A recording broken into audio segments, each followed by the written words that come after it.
سلامونه ستړي مسئ د نن لنډو خبرونو ته متوجه هرکلی کوم. زه مو قربانه مصطفی کاکړ. اروپایي ټولنې د جمعې په ورځ د جون په 28مه اعلان وکړ چې د حماس او الجهاد د غورځنګونو د تمایل په تور پر 6 کسانو او 3 شرکتونو بندیزونه ولګول شول. اروپایي شورا هم په یو بیان کې اعلان وکړ چې دا بندیزونه د جعلي نومونو سره 3 شرکتونه په نښه کوي چې حماس ته د پیسو د لیږدولو د اسانتیا لپاره رامنځته شوي وو. د ایران د انتخاباتو د مرکزي دفتر ویان د ولسمشرۍ د 14مې دورې د رایو د شمیرنې د 6م پړاو پیل اعلان وکړ. د راپورونو له مخې محسن اسلامي هیواد د ټاکنو په مرکزي دفتر کې له خبریالانو سره په کتنه کې څرګنده کړه د شمیرنې له 22,243 څانګو څخه چې ټولې معتبر او باطلې رای شاملې دي 12,58,843 تعرفې لري. د ایران د کورنۍ چارو وزارت د ټاکنو د مرکزي دفتر لخوا د ولسمشریزې ټاکنو د پایله اعلان سره سم ټوټل 40,53,15,115 رای صندوق ته اچول شوي دي.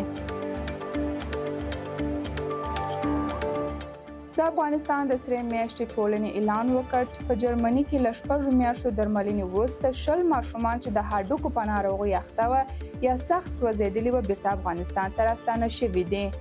دغه سازمان د جمعې په ورځ د جون په 28مه په یو بیان کې وویله چې په کال کې 2 ځلې هغه ماشومان چې عمرونه یې د 1 څخه تر 11 کلونو پورې وي او له هډوکو له میکروبي ناروغۍ او یا له شدیدو سوځېدنو سره مخ وي د سولې کلي بنسټ په مرسته جرمني ته درملنې لپاره استول کیږي.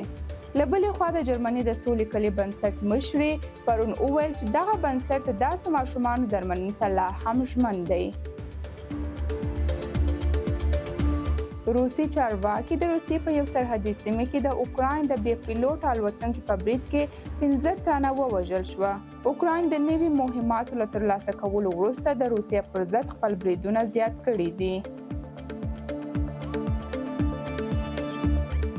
د جرمني د بهرنیو چارو وزیر د ایران د اسلامي جمهوریت د بهرنیو چارو له سرپرست وزیر علي باقري سره په ټلیفوني خبرو کې وویل تهران باید په منځني ختیځ کې د کړکېچ په کمولو کې مرسته وکړي.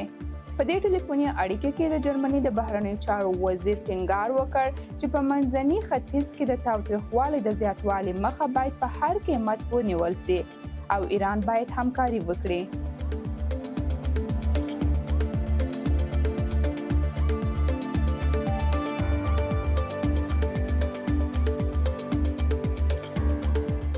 په قطر کې د اسلامي اماراتو د سیاسي دفتر مشر سهیل شاهین د پاکستان د دفاع وزیر په وروستیو څرګندونو ته په غبرګون کې وویله موږ به هیڅ چاته اجازه ورنکړو چې افغانستان ته زیان ورسوي.